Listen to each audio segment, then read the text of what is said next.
Welcome to the Nightly Rant with your hosts, Mike and Torya. This is the show where we examine society from a sarcastic point of view. If you like insane conversations, this is definitely the show for you. Let's get into today's topic. YPN people, I don't know about you, but I love helping out a friend. That's why I want to shout out my friend Brian Little and his podcast, Your Favorite Blockhead. This is the only show that manages to weave together peanuts and MMA into one heck of an amazing podcast. You can find Your Favorite Blockhead wherever your favorite podcasts reside and at yourfavoriteblockhead.com. Do me a huge favor and listen to Brian's show. You'll be entertained and you'll help out a friend. Now, as I said, let's get into today's topic. So we have a new member of our family. Do we? Who's the new member? She's teeny, she's tiny, and she's beanie. And currently unnamed. She has multiple names at the moment, actually. We just haven't settled on which one is actually going to be her name. She looks so much like Mr. Beans, it's not even funny. Especially when you showed those early photos yesterday. I was like, wow, they're like almost identical. So we adopted a puppy that looks like a tiny she-bean. It's crazy because she literally, even her attitude is like him. Like she loves everybody. She's just Miss like personality. I wouldn't say she's as loving as he is, but she's definitely a loving dog. And she's a real sweetheart. And we got her as a foster dog.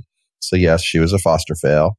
And did not take long, did it? We only had her for a week. We just fell in love with her. And I think we both fell in love with her. It wasn't just me. So I don't even think we got to tell our awesome listeners that we had another foster dog. That's how quickly we failed. I think it's true because we haven't been recording in a while. So, you know, we're getting back on the bandwagon on that. Or else we're both fired and Yogi's taking over the show is what he's told me. So we don't want to get fired. We don't want to get fired by our dog. That would be bad news. Fired by a dog. Well, how'd you lose your job? We got fired by a dog. 110%. So I've been holding this in for a while. You know, I like to listen to podcasts, obviously. I mean, I think everybody knows this at this point. I would hope so.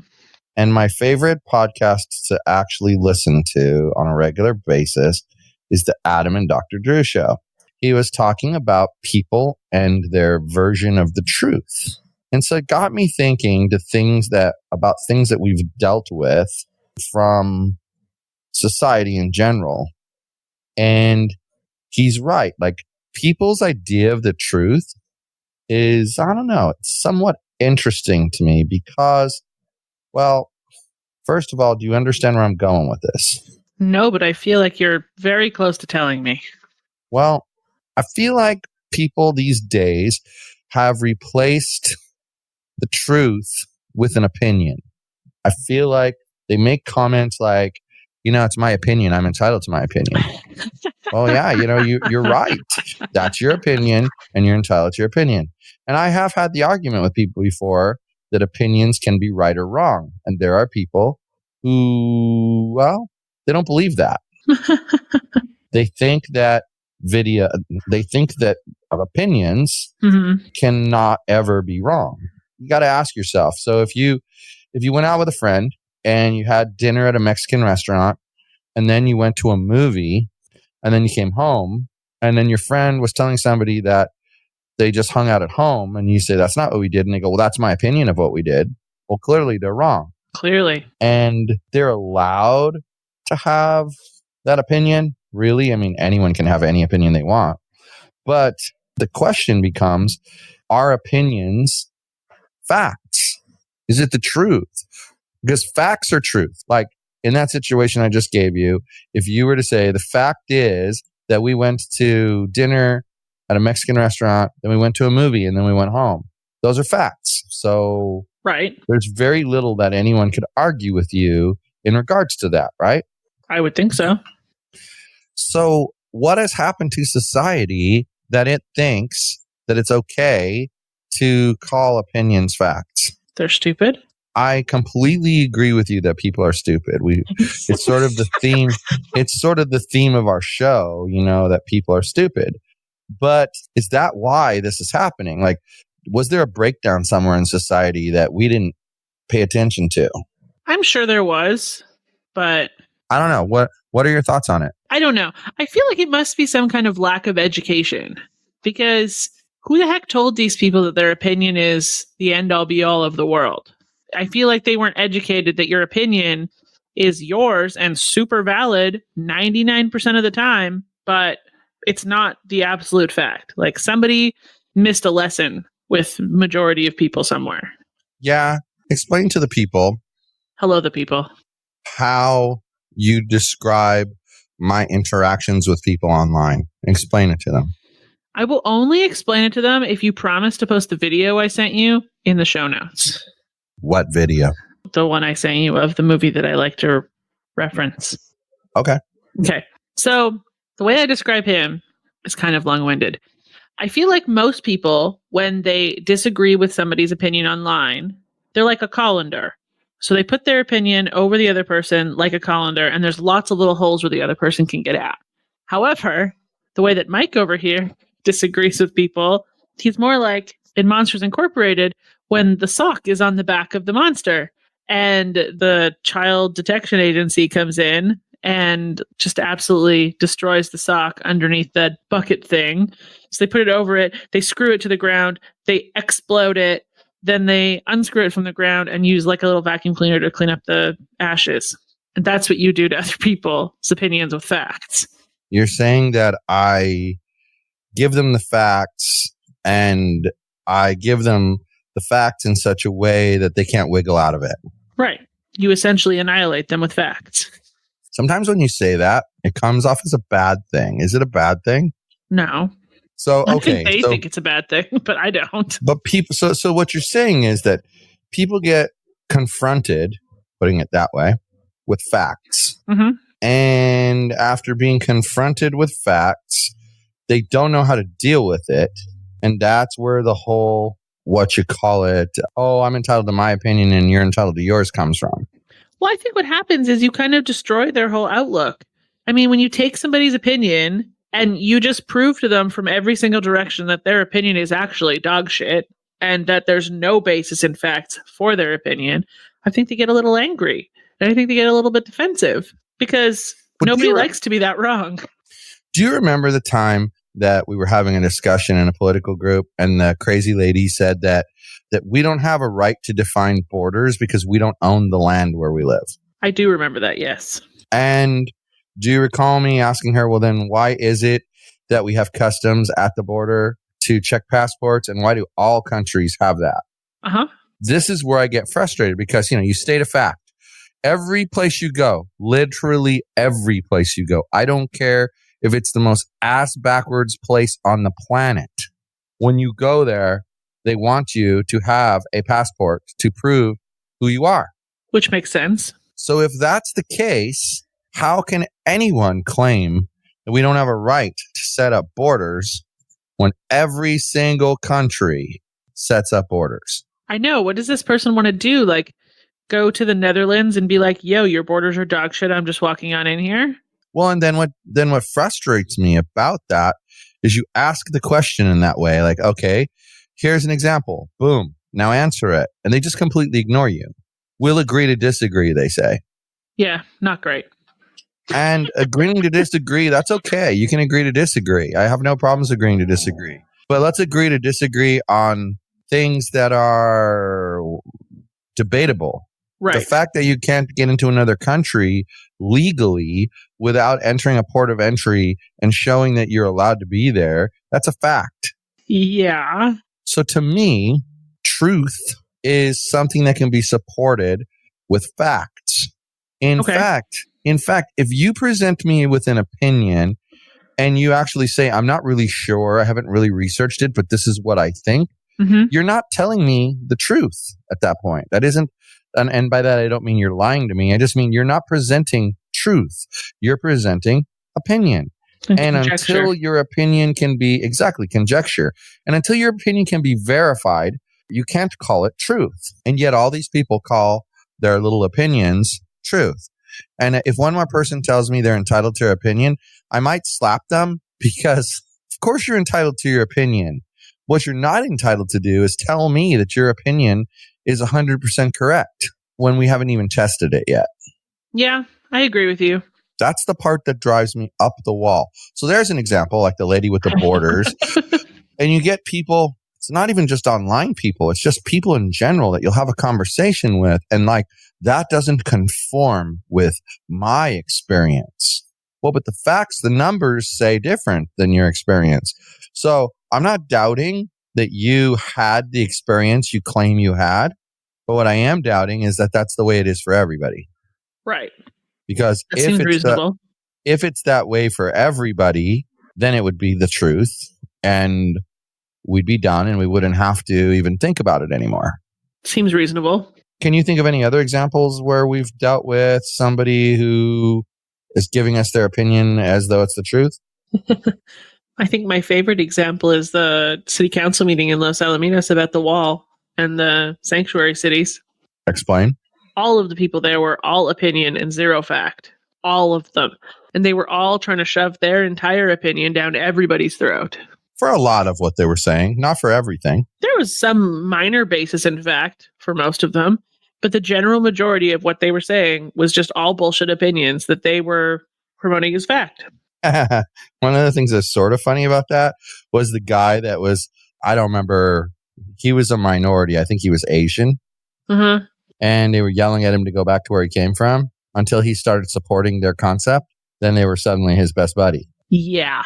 So that also means that their opinion is fact, but yours isn't unless it agrees with them. Exactly. Seems reasonable, doesn't it? And that's yet another problem with society, is the inability to disagree. But I think the inability to disagree stems from the inability to determine what the truth is. Right. No, I agree with you. It's really a sad state of affairs in this country and in the world that, you know, it's been interesting, like having Matt here from Australia, Ashley's fiance, because you find out how different the two places are, but yet how similar they are. And the kind of problems they have are the same kind of problems we have. And the issues they struggle with are the same kind of issues we struggle with. And you start to realize that different country, different way of life, same problems. Yeah. It seems to be the same way in like all developed countries. Like today, they were having a conversation. She wanted him to try frostbites. And we go to frostbites and he's asking, what's the word now? Oh, crap. There's sorbet and what else is there, babe? Like some kind of ice creamy stuff. I wasn't invited to frostbites. I can't remember what it's called. Hard to invite somebody who's at work. Anyway, I wish I could remember what it's called, but it's another word for sorbet. And they literally mean the same exact thing. And they're arguing with each other that, no, it's not. It's this. No, it's sorbet. No, it's this. No, it's sorbet.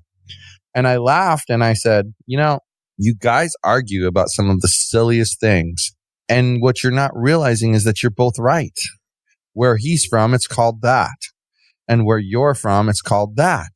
But they're the same exact thing. And I gave them an example of like, imagine you go someplace and they don't call it a cat. They call it a domesticated tiger.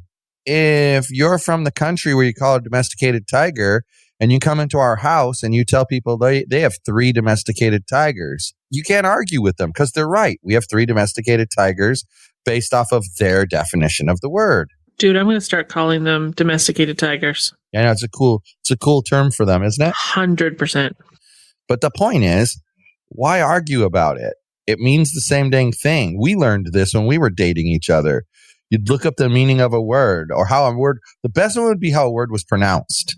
And you'd find out we're both right. Yeah. And it really comes down to like which area of the world influences you. Like you're from Canada, you're very influenced by the British.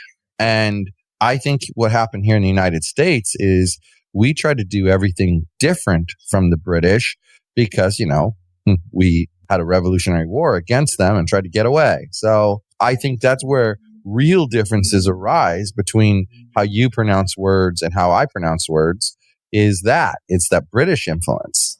And just after a while, when you get to know that, it's like, oh, well, you can pronounce the word your way. I'm going to pronounce it my way. And we're both, you know what I mean, and I know what you mean. So why are we arguing about it? Exactly.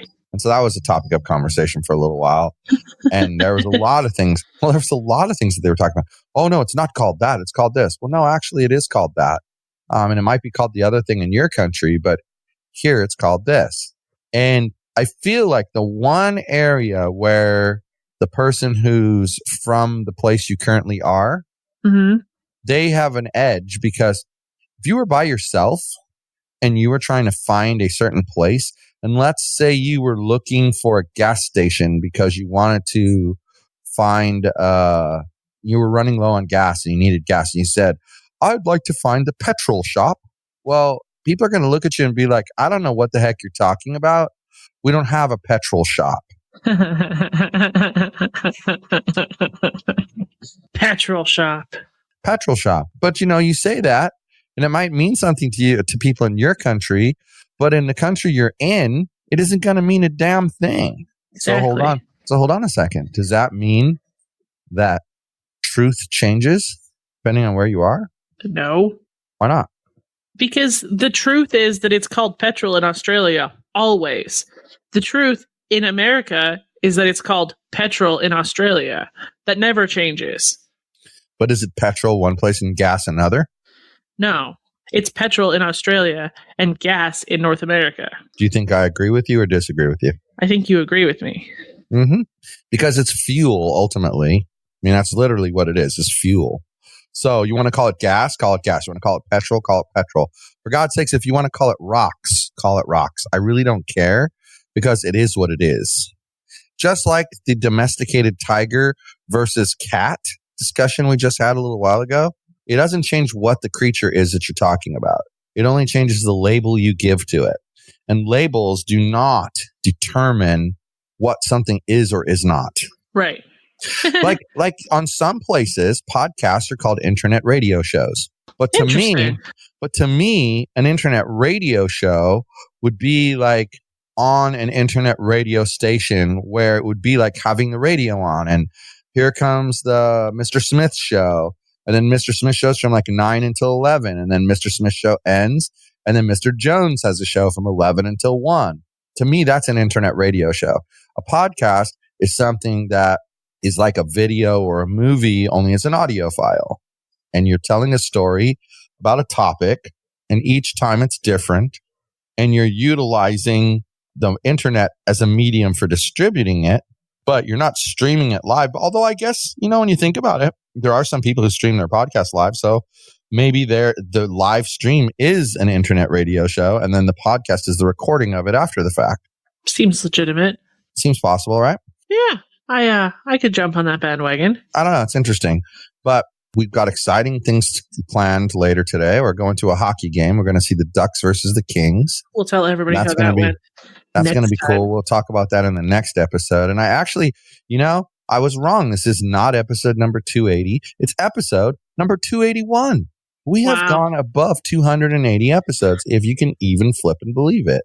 I still don't even understand how we made it past 10, so... I remember how excited we were to get to 50 and then 100. Now we're kind of ho-hum about it. We're coming up on 300 episodes. The Simpsons did a big whole to-do for their 300th episode. Well, then maybe we should do a big old to-do. It took them like 25 years to get there.